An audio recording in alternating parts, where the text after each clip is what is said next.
Hello mga lalabs! Isang magandang umaga sa inyong lahat dito sa Saudi at isang magandang hapon sa sang bansa man tayo mga lalabs. Good morning here sa Riyadh. Ayan, first day na naman ng paghatid kasi 1 week silang walang school. Kaya yan, hatid-hatid na naman tayo.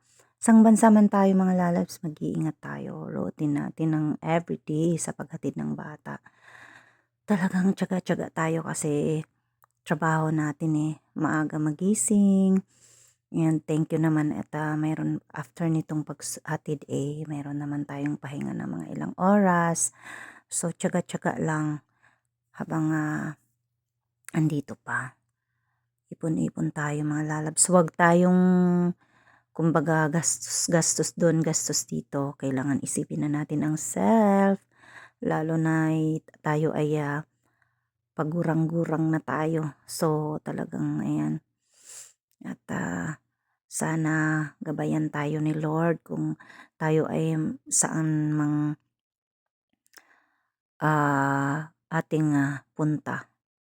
Gabayan lang tayong lahat, ating mga kaibigan. Sana maging okay lang ang ating biyahe lagi. Kaya yan mga lalabs.